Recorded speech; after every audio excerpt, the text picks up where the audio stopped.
Okay, ladies and gentlemen, welcome to the Solari Report. We continue discussing litigation related to COVID-19 by attorneys who've been bringing lawsuits and in this case had great success. We are speaking with Katherine Henry, an attorney in private practice in the state of Michigan and the founder of Restore Freedom, who has now argued and won before the Michigan Supreme Court. Katherine, congratulations. Thank you, but I do need to clarify, all of my work so far with the Michigan Supreme Court on these COVID-19 cases has been as an amicus attorney. So right. I'm not the lead attorney representing any of the plaintiffs involved. Right. Let's start with you. Your process by which you first became interested in what the governor had done, what was happening in Michigan, and decided to really take time from a private practice, and I know you're a busy mother, to really do something about it. Yes. So I knew that the evening of Thursday, March 12th at 11:15 p.m. when the governor came on and did her press conference and said that she was shutting down schools for 3 weeks, that it was just the beginning. It was just the beginning of something that was going to go far beyond school and far beyond just impacting children for a few weeks. It was going to be long lasting, and it was going to have devastating effects all across the state. A lot of people just thought it was no big deal right from the beginning, but I did not. I was very upset. So right from then, I had a keen interest and was paying attention. By the first week of April, first couple days of April, we got wind that the legislature was getting ready to vote to approve an extension for our state of emergency that had been declared by our governor. And I instinctively went into fight or flight mode. I don't typically do the flight version of that. So I took to the radio and took to Facebook and other avenues of social media and was trying to educate all of us around Michigan on what the law says, what the Constitution says, and how to put the pressure on the legislature to not vote to have an extension. Unfortunately, that didn't work, and the legislature voted to give her another 23 days, bringing her time to April 30th. I then participated in a rally on the Capitol steps that day and was able to speak essentially in front of the world about how it was unconstitutional, and quite frankly, the science and the medicine didn't follow what she was saying. Let me just interrupt you for a second. When you say unconstitutional, you mean both under the U.S. Constitution and the Michigan Constitution? Absolutely. Right. Absolutely. Right. And so we were able to put the pressure on the legislature that day. And it's often referred to as when the armed men stormed the Capitol. That's not at all what happened. I was there, and it was actually with the state police, other than the fact they unconstitutionally kept us out of the session of legislature in direct violation of our state constitution. But aside from that, the conversations with the law enforcement that day were actually very pleasant and kind. When I walked in, I saw they were taking temperatures, and I felt that was a huge violation of my right to privacy. So I asked if they would kindly allow me to proceed into the building without having my temperature checked or any of that stuff happening. And they said, yes, that would be fine. And I walked in and said, okay, thanks. Have a great day. That's the storming of the Capitol that happened. And so at any rate, from then on, it was on. I went home that night, and we had thousands of people that were physically there, and then we had tens of thousands more, if not more than that were watching live on all the Facebook Live feeds and things Remember, like that. we posted a lot of the videos that got posted on social media of what happened, and it looked like a wonderful group of people and a wonderful crowd. It was, especially the aftermath in the legislature while we were trying to get into the House chambers. I stood right at the front of it all when I saw things might get ugly. It did not, but we had some guys and testosterone and tempers and things. It can lead to some bad situations. I'm a wife, and I'm a mother of of a teenage boy. And so I understand men a little bit. And so I am also a trained mediator, and I have been a mediator for over a decade. So I wanted to be able to offer assistance and try to bring calm in that storm. And even though law enforcement in that situation was in the wrong, they didn't have the right to do what they were doing. So I was able to actually be able to explain the bills that were being voted on and the executive orders that were being implicated by those votes, and whether we wanted them to vote yes or no in general. I just wanted to at least give the information to the people. And it was amazing because they were inside, we're in a hallway and there's stairways. And so it's not like it was this big auditorium with a lot of room. We were packed in there like sardines. And it was phenomenal because we had a lot of people that were, just, again, no one knew who I was. No one knew necessarily that I was even an attorney before I started to speak. But there were people that knew I had spoken outside, and they were trying to quiet down this group of, I don't know how many were in there, 300-400 people, all in the hallway there. And when they knew that I was trying to help and try to offer information, it was amazing. You could hear a pin drop.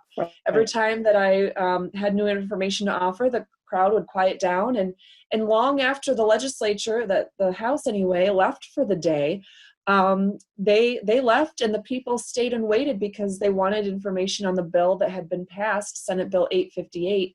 It was quite lengthy. And nobody was given any of it ahead of time because it had changed drastically from when they first got the bill to when they then modified it and sent it back over to the Senate. And so it was amazing to have hundreds of people just sitting around continuing to wait to get the information that they were so hungry for. And that's what's continued to happen. So, we that day, one of the votes that did happen was that the legislature voted to approve a lawsuit against the governor for violating, if she were to continue with the executive orders. And I posted on my page. I'm not very much social media savvy. I hate social media. I think it's evil. I like real people. And so I did post on my Facebook page, though.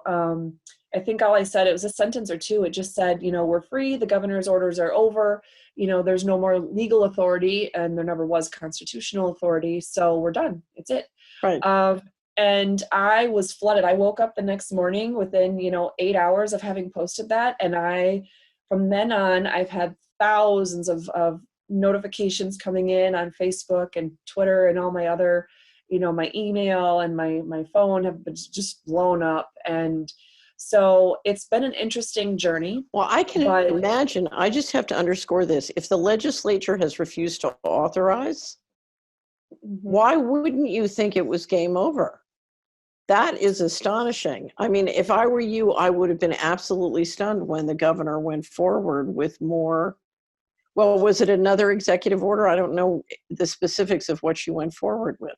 So what she did was she said, well, the law says that I have to terminate it. So in one order, she terminated the executive order. The very next, the state of emergency, the next executive order, she continued the state of emergency that was just terminated. And then the next order, she began the state of emergency that she had just continued that had just been terminated. It's preposterous. It doesn't even make common sense. The whole thing is ridiculous. So let me just throw in another thing. The governor is a former prosecutor and a trained attorney. So she knows better. She took an oath of office related to the constitutions, and with her experience and background, she knows those documents. So she knew what she was doing was not legal. Absolutely. She's taken at least 3 oaths of office that I'm aware of, because she's a licensed attorney here in the state of Michigan and had to take an oath to uphold the U.S. and Michigan constitutions in order to be licensed. She was a senator, and in that position, she took an oath of office, which of course is required under Article 11, Section 1 of our state constitution, but also Article 6 of the United States Constitution to uphold the U.S. and Michigan constitutions. And then she's our governor, so she took the same oath of office again to take that position. So it's something that, for how many times she's taken the oath of office, she should certainly have figured out how to read those documents. Absolutely. Okay, so what happened next? So yeah, we it's just been a crazy whirlwind of things. She ended up issuing, last I saw, I don't know if she's tried to squeeze in anymore, 192 executive orders in the year 2020. Wow. So it's absurd. So in all governors between 1993 and 2019, which includes her, all governors between that period of time, the total amount of executive orders issued was always much higher by Democrat governors, by the way. But if you look at all of them in that period of time, I believe that's 26 years. I'm an attorney, not a mathematician, but that was 605 executive orders. And yet this year alone, she's issued 192. That's unbelievable. It's crazy. And in fact, of the 605, only 25 of them related to a state of emergency in that 26-year period of time. So less than one a year, where she issued 192. Now, I will say at my last count, of the 192 of those, 11 of those were based on things not related to COVID-19. They were, from what I can tell, they were actually constitutional because our state constitution, Article 3, Section 2, allows a governor to, Article 5, Section 2, allows a governor to issue executive orders for the purpose of reorganizing the executive branch, so long as those orders are then presented to the legislature and they're given 60 days to essentially veto or disapprove of that reorganization. Right. So I believe 11 of those were that. But, I mean, so 181 out of 192, that's just, anyway, it's a lot. So go ahead. So the lawsuits then began. Yes, I believe the lawsuits actually began even before that. Lawsuits started, I believe, in April, both in federal and state court against her. So you had some doctors' offices. Was it doctors' offices or hospitals brought litigation, and then the legislature brought litigation? Yeah. So there are 3 doctors' offices and 1 patient that joined together as plaintiffs to sue the governor, the Attorney General, Dana Nessel, and the director of the Department of Health and Human Services for Michigan, Robert Gordon. And that was done in federal district court. And what the federal district court judge said was, well, if I don't have to issue this, if I don't have to make a decision based on federal constitutional principles or federal statutes, and I can just simply rely on resolving this case in terms of the state constitution or state statute issues, then I'm just going to do that instead, which they do that because they want to, ensure a separation of powers, and they're not unnecessarily trampling over things that are done by other branches of government. But quite frankly, if a governor is violating the U.S. Constitution, I don't care what other things are there. They should make it plainly clear to the people of the United States, this governor, by doing this, is violating the U.S. Constitution. So she can't do that anymore, and neither can any other governor. Right. But that's not part of the big government process here that we have these days. So essentially what they did is they had 2 questions that they want certified to the Michigan State Supreme Court. So the 2 questions were very, very limited in scope, very specific. The first one was whether the governor's executive orders violated after April 30th, whether those orders violated either of our 2 statutes on point about emergency powers and the 1945 and 1976 law we so lovingly call them here in Michigan, or whether either of those 2 statutes violated our state constitution, specifically the separation of powers and non-delegation clauses of our state constitution. So basically what part of this is, she proceeded without authority from the legislature. And what this is saying is, you can't do that. You have to have authority from the legislature to proceed. Now, does it also mean that even if she had authority from the legislature, it would still be in violation of the Michigan Constitution? Or is it just simply lacking the legislative authority? Yeah, so the specific question, excuse me, was whether it wasn't so much just with regard to the legislature, it was, did she violate those state statutes? Now, Right. what the court determined on October 2nd was that, yes, she did violate the 1976 law after April 30th by continuing to issue the orders without the legislature's approval to extend any further. And so that's the very limited scope of that question. Right. They didn't address, in fact, so the second question is whether those two whether those two statutes violated our state constitution. Right. And they found that the older of the two, the 1945 law, is entirely unconstitutional. No governor can ever use that again. Mm-hmm. And what they said, though, is that they were not even going to answer the question about whether the 1976 law violated the state constitution, because they had already determined that she had violated the 1976 law. And so essentially that made all of her orders illegal or unconstitutional on at least one basis. So they weren't going to answer the questions any further.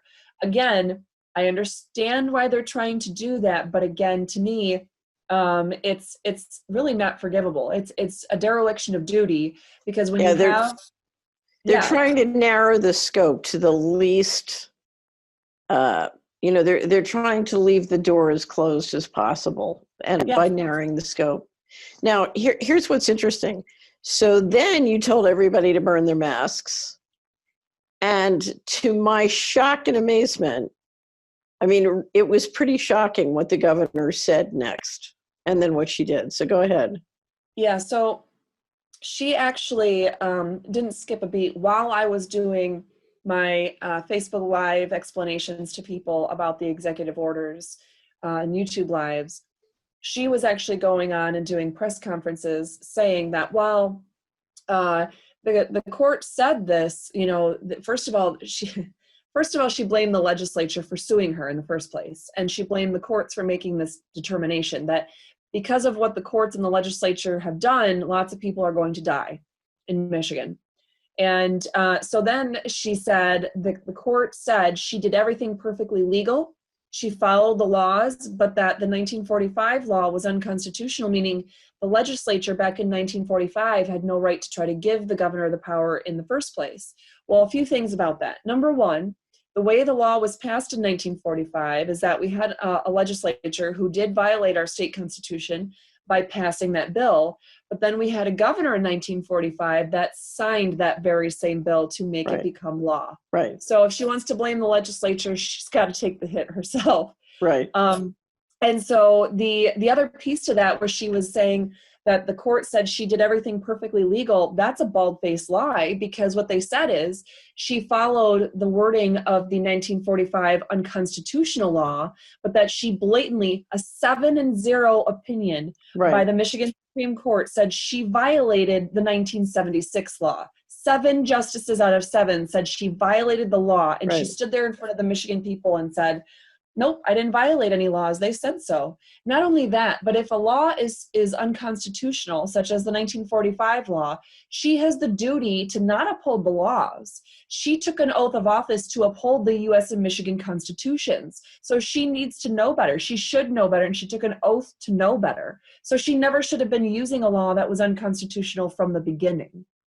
So there's just a huge variety of problems. I just have to tell you one story. I served as the Assistant Secretary of Housing in the Bush administration at HUD. And we had a regional administrator get in a bit of a squabble with the secretary. And the secretary was complaining about a decision he'd made. And he said, but Mr. Secretary, I had to. That was the law. And the secretary blew up and he said, the law? I don't have to obey the law. I report to a higher moral authority. And when your governor said what she said, I thought, uh-oh, here we are with the higher moral authority thing here. Because it was that, the hubris with which she conducted herself, to me, was very shocking. Well, so she also then, I started to say that she told the people of Michigan that her orders had at least 21 days to be in effect, which is a lie. Right from the beginning, it was a lie, because the way our court rules work is that individual orders or judgments as between parties are often held in abeyance for that period of time, because she would have that period of time to file a request or a motion for reconsideration or for rehearing. And but if she does file a motion for reconsideration, that specifically says nothing is held in abeyance during that 21 period of time, the 21 days. And so the precedential effect, as they were calling it, right? So the case law would be cemented, she said, after that period of time, but nothing in this precedent ever indicated that. In fact, it was very clear that the only cases on point, the only court rules on point very clearly said that the second you have something in this situation where a law is deemed unconstitutional as it applies and affects 10 million people, the moment that the court clerk files that and date stamps it and makes it available to people, that's when it comes into effect. So her orders, her executive orders, were no more at that point. And again, she's a licensed attorney. She definitely should have known better. And if she didn't know better, then she shouldn't be a licensed attorney. So I would like to point out that all the small business owners whose businesses have been shut down or whose enterprises have been shut down, and when I watched all the videos of the Michigan, all the citizens coming to the Capitol, a lot of them look like small business owners and small, people who generate their own income. I would like to point, while their businesses were shut down, she continued to get her salary. Yes. Yep. And while she shut down people like hairdressers, she tried to claim that one of her teenage daughters was doing her hair, dyeing her hair for her. Yeah, not happen, but whatever. So she did file I don't know if it's a motion to reconsider, but she did do another filing with the Supreme Court to try and. She filed a motion to ask the court to wait at least 28 days before they put their decision into effect, because she said she wanted to be able to utilize, this is wonderful language. Let me see if I have it right here in front of me. She wanted to be able to, I don't have that. Nope, I don't have that particular one in front of me. She wanted to be able to utilize the other administrative tools of the executive branch, is what she was saying, so that she could take time to take all of her executive orders and put them into place under other kinds of orders through the executive branch, but not through executive orders. So she just wanted to be able to use different statutes to do the same thing. Right. And I thought, how ridiculous. They just said it violates the separation of powers for you to make these orders under this statute, and yet you're telling them you want to go do the same exact thing under a different statute. So, of course, the legislature filed a response to that. The Attorney General's office filed a response to that. The plaintiff, the original plaintiff in the case, filed a response, and then I filed a response as well. My response was a little bit more jam-packed, full of information, because they opened the door to talking about these other alternative methods. And these alternative methods are not constitutional under the same concepts that the original law was declared unconstitutional. But not only that, you have quite frankly, our court actually talked about this concept, but the director of the Department of Health and Human Services, he comes into play here, because all along they've been trying to, he's been issuing, he had issued, I think, 3 orders maybe throughout the summer, where it was reiterating her orders, and then adding on top of the misdemeanor penalties, he was adding civil infractions of up to $1,000, as well as business licensing sanctions that were done in a summary fashion with no hearing. Oh my God, you're kidding. Nope, that's been happening to our businesses all along. And so now the orders that we have in place, that she's put in place, the very same day she filed that motion with the court, which was it 2 Mondays? I think it was 2 Mondays ago now. She filed that at the same exact date that she had her director of the Department of Health and Human Services issue the next round of emergency orders under the Public Health Code to require people to wear masks and to have certain businesses shut down or at very reduced capacities, to be able to stop people from gathering for any purpose, things like that. So this same director, in his press release, the day that he released, I want to say it was October 5th, he released the this first round of new orders. And in so doing, he again is showing utter contempt for the Michigan Supreme Court and for the legislature, and talking about how they're just partisan and they don't know what they're doing and they're killing people. And then he talks about his time working as a clerk, I believe, in the United States Supreme Court, and how, the non-delegation doctrine, as he called it, is something that hasn't been used ever in the state of Michigan to invalidate a state law. And he claims that it has not been used at all in 85 years to invalidate a federal statute. And to that, I responded, and I quoted his whole statement to the Michigan Supreme Court in case they happened to miss that one. And I let them know the reason why that's so important is because our state constitution, so the U.S. Constitution, we have a separation of powers, which the phrase separation of powers is nowhere in the United States Constitution. But what we see is that we have Article 1, Article 2, and Article 3 that separate out the executive, the legislative, executive, and judicial branches, respectively, with the powers that they have. So that's an obvious common sense separation of powers. Right. Then in our state constitution, we have Article 4, Section 1, Article 5, Section 1, and Article 6, Section 1 that do the same breakdown of powers. However, in addition to that, we have Article 3, Section 2, which was actually the main thrust of this, of a half of this certified question case in front of the Michigan Supreme Court anyway. And so that is the Michigan Constitution, Article 3, Section 2, has only 2 sentences, and they're beautiful. They say, separation of powers of government. Those words are actually in our state constitution. The powers of government are divided into 3 branches: legislative, executive, and judicial.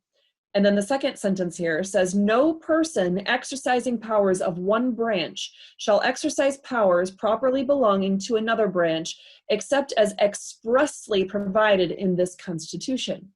So although I would argue that common sense and the very words that are in our United States Constitution preclude any kind of delegation of power there because it's separated for a reason, that phrase is not in the United States Constitution. So it is properly called a notion or a doctrine in that sense. However, our state constitution, it is properly called a clause because it's actually words in our state constitution that prohibit such action outright.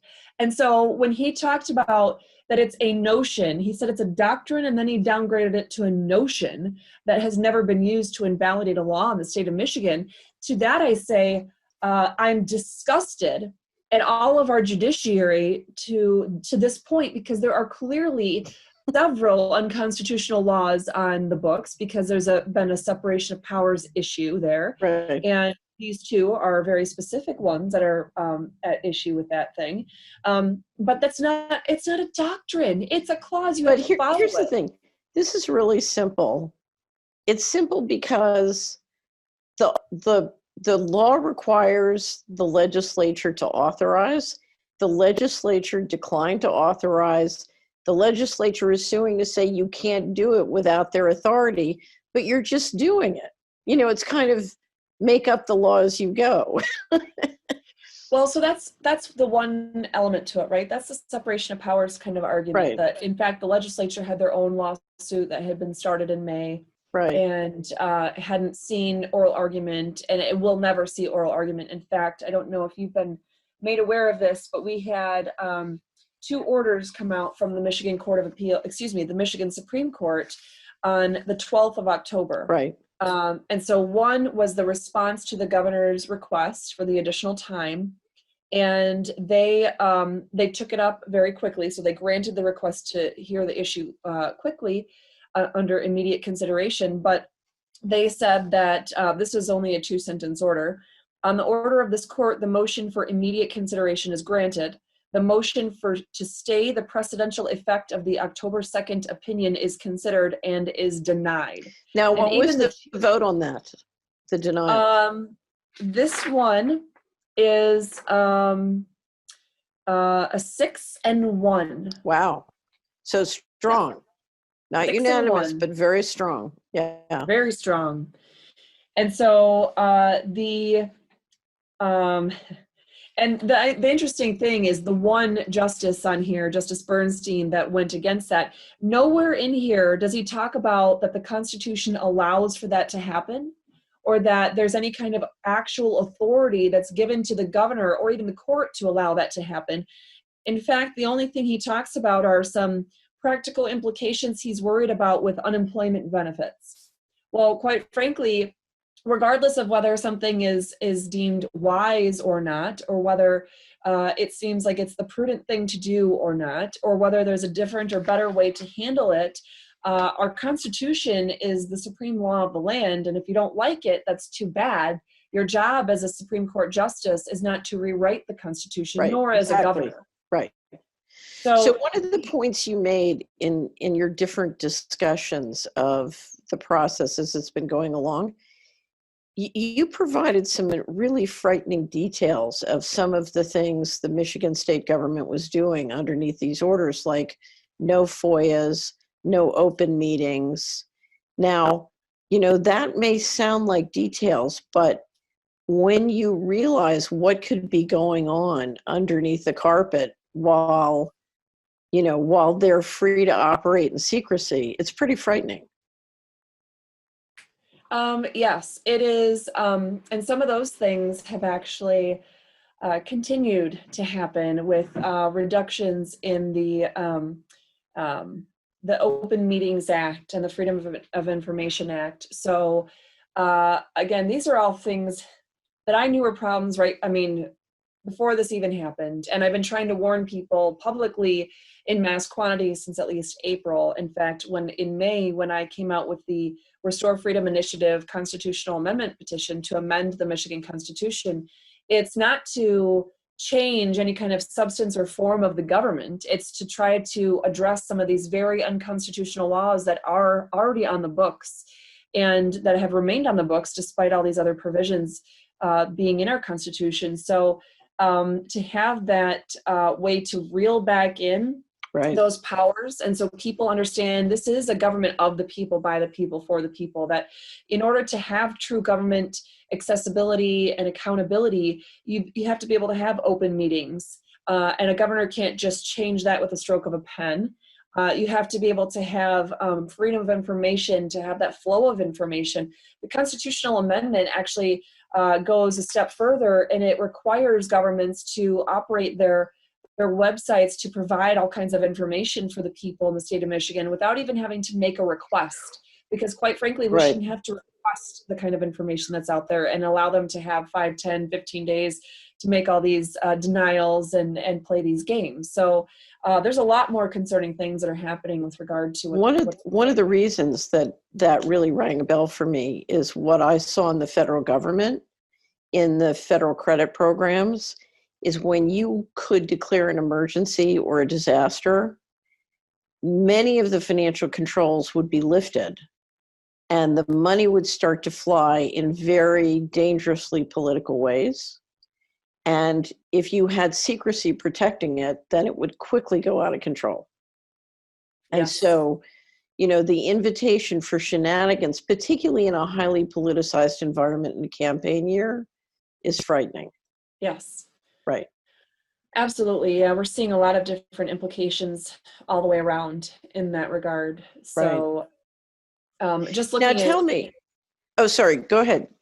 Keep going. Well, I was just going to say that we're seeing, so for example, we have our Michigan director of the Department of Health and Human Services who debuted more prominently on October 5th with these additional orders, and he's continuing to issue more and more orders supposedly under the public health code here in Michigan. But the interesting thing is that the public health code that he's using, that particular statute 333.2253 is not very long. Right. And yet it seems that none of our government officials have read it, because it allows the director of the Department of Health and Human Services to do 3 things. One is to enforce health laws that are already on the books. Let's pick the mask issue, for example. There's no law on the books that says we have to wear masks, so that doesn't apply. He can issue orders to ensure continuation of essential public health services, Well, a service is something that you're offering for the benefit of somebody else that they can Right. choose to decline. Right. And so if they want to offer masks for people to use, if they want to offer hand sanitizer, if they want to offer educational opportunities to hear about COVID-19 and ways to boost your immune system or whatever, those would be allowed. But to require things of us is not acceptable. And quite frankly, it's to ensure the continuation of essential public health services. So instead, what did our governor do so far is that she had shut down things so that we did not have programs like AA. You were allowed to have alcohol, the liquor stores were allowed to stay open, but you were not allowed to go to an AA meeting. You were allowed to go get pot, but you were not allowed to go to an NA meeting. Right. You were allowed to have an abortion, but you were not allowed to have a hip replacement. And then you weren't allowed to receive any kind of spiritual guidance or support or counseling services to deal with the ramifications of any of that. So essential public health services should entail anger management and counseling services and all those mental health components, especially even the World Health Organization recognizes that when entire economies are essentially shut down, the instances of domestic violence, of self-harm, of child abuse and neglect skyrocket. Right. And a lot of them are not going to even be reported because people like mandated reporters are kept away from the very people that they're there to try to protect by the mandated reporting laws. So those essential services are precluded. So the only other thing, the third thing that is allowed by the statute that he's using is to prohibit the gathering of people for any purpose. So technically, he can, stop people from being in restaurants or reduce the amount of people that are in stores or restaurants or things like that, but can't require masks from that at all or any of those other provisions. But then let's just look at the common sense element. Prohibit the gathering of people for any purpose. I'm pretty sure that Article 1, Section 3 and Article 1, Section 4 of our state constitution expressly say no, not a thing. The same as our First Amendment to the United States Constitution that expressly guarantees us the right to peaceably assemble, to petition our government for a redress of grievances, to be able to exercise our religion freely. So those things are guaranteed to us in both constitutions, and the state statute obviously violates that, at least in that sense. So it's very interesting that all these orders that he's trying to do and the mask requirements and requirements for schools and all these other things had absolutely nothing to do with what the law on the books actually says. So now that they've ruled on the 12th, where does it go from here? Well, so an interesting thing is that I said a moment ago that the Supreme Court on the 12th had two orders. The other order that they had was that given the results that came out of the other lawsuit that the legislature and I both got to participate as amicus, the legislature in their own lawsuit had filed a motion for immediate consideration of a peremptory reversal, saying that, the lower courts got it so wrong. They said that the governor could continue doing what she's doing, that the laws were constitutional, that she was following the laws, no big deal.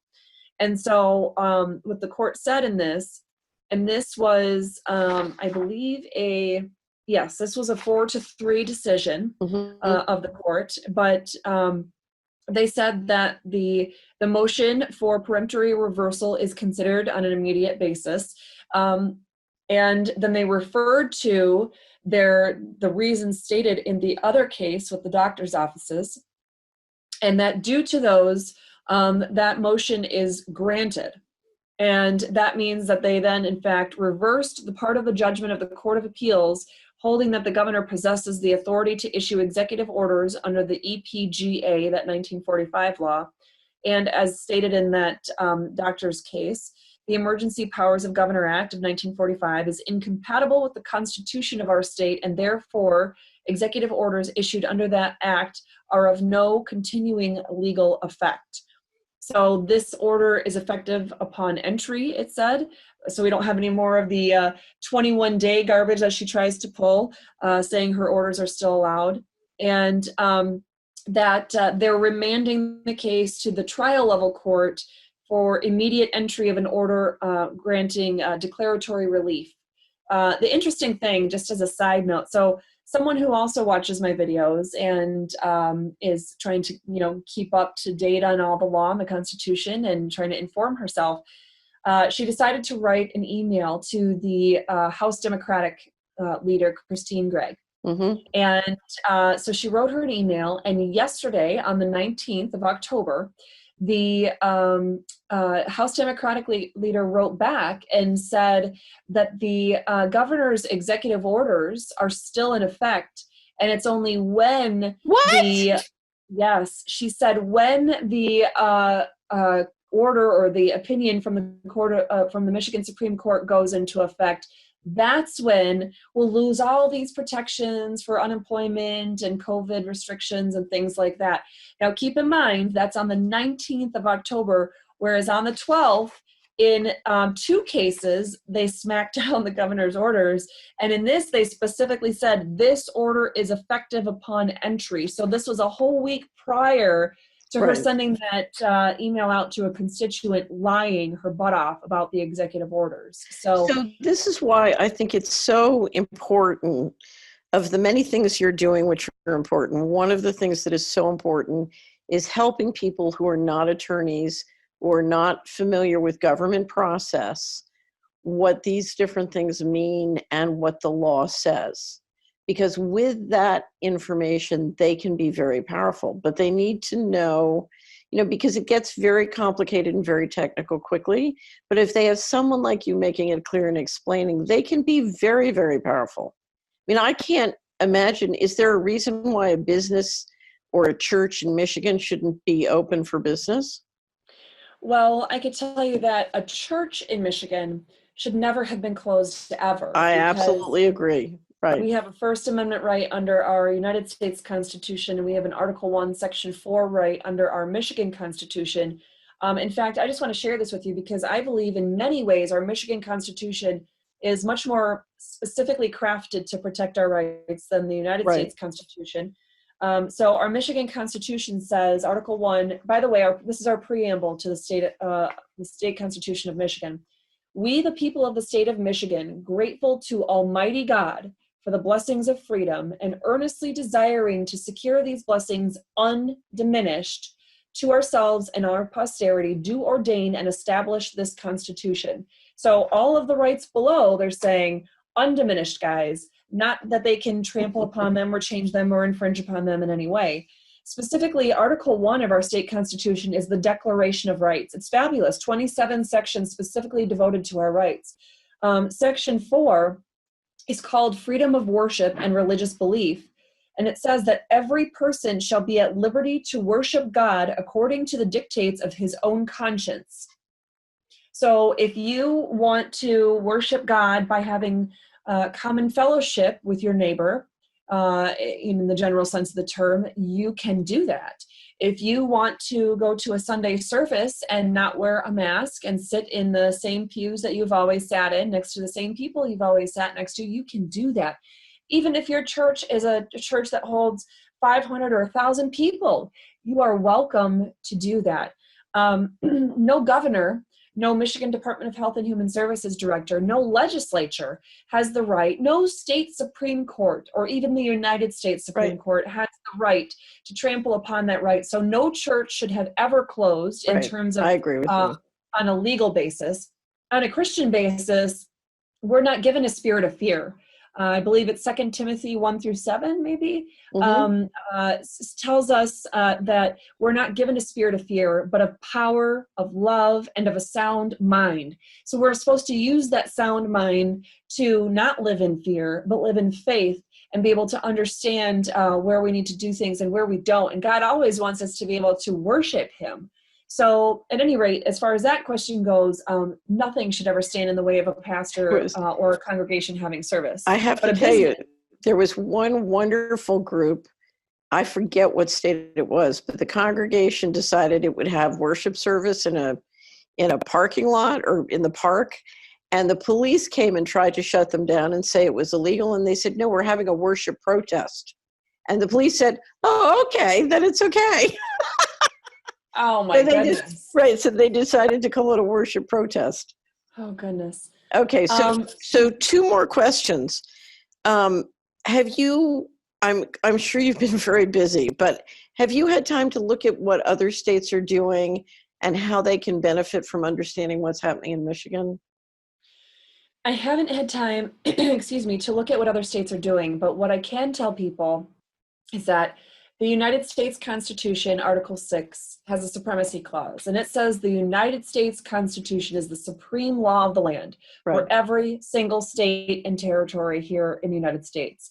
So no matter who your governor is, or what your legislature is doing, or which president gets elected in November, that provision remains, and the United States Constitution is the supreme law of the land. And it's not what the Constitution as it's defined by the Michigan, or excuse me, by the United States Supreme Court over the last couple hundred years. It's what the law actually says in terms of what are the words actually written in the United States Constitution, and what did they mean back then? Because that's the meaning that it means now. Also in the Article 6 of our United States Constitution is that oath of office. So every single state, it doesn't matter if you're in Louisiana or California or New York or Washington or any Oregon, any of these other places where we're having a lot of big issues and receiving national attention, every single executive, legislative, and judicial branch officer under Article 6 of our United States Constitution is required to take an oath to uphold the U.S. Constitution.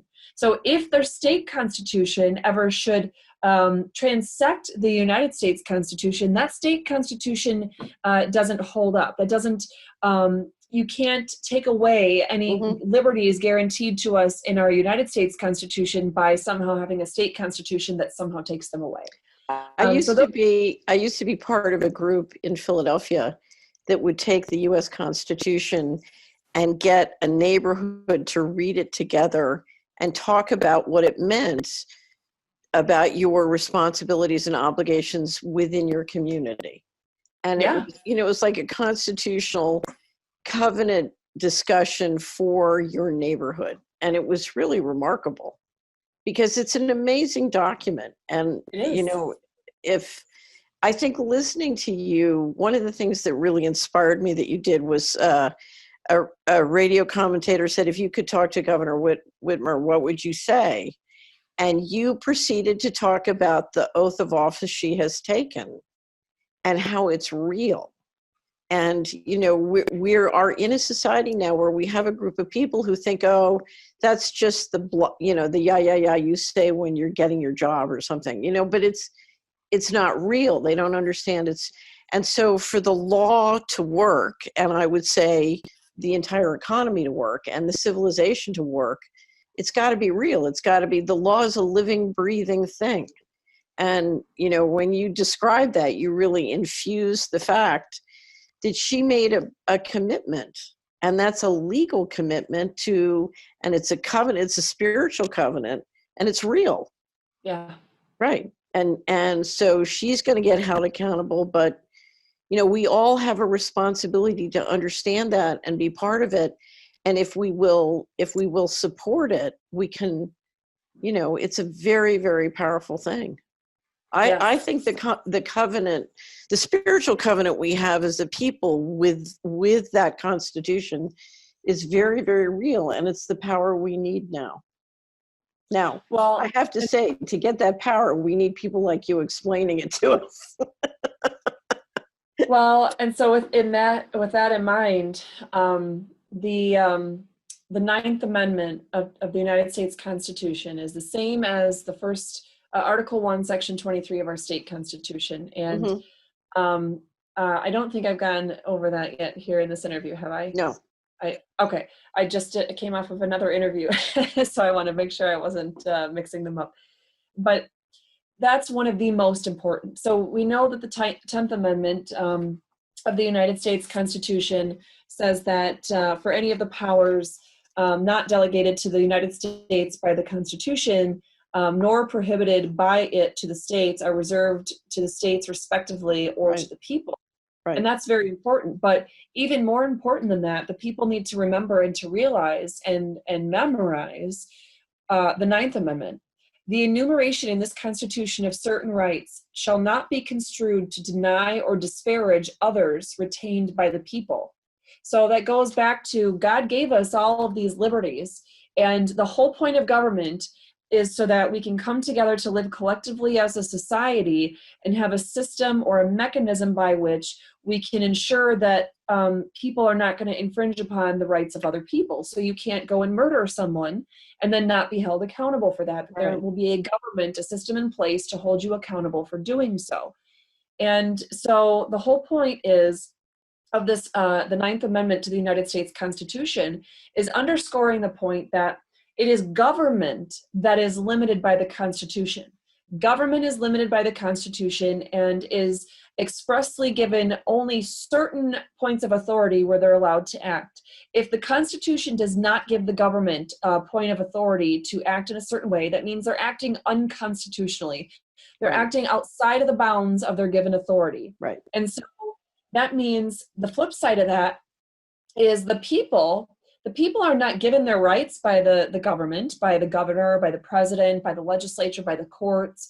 The people are given their rights by God, and the people's rights, the whole point of the Constitution is to secure those blessings of freedom. And so the government and the whole makeup and framework for the government, state, federal, local, it doesn't matter. It's all there to protect those individual liberties. And Right. so when government goes astray with that, then again, the government has done wrong, not the people. And so the people, when they have all these God-given liberties that are protected, this catch-all provision says we don't need to list all of our freedoms because this document is not meant to box us in and carve out certain exceptions for us to be able to exercise liberty. The whole point is that no, we're limiting what the government can do. Right. And we're specifically identifying the obvious areas where people need to have special attention drawn to the rights that we have and that government cannot trample upon, but that we have all of the other rights still intact. And it's the government's job not only to not trample upon them, but to serve to protect them. Right. As the whole point of society in the first place. Right. So people need to remember that. Do you have a right to wear, not to wear a mask when you're in public? Yes, you do.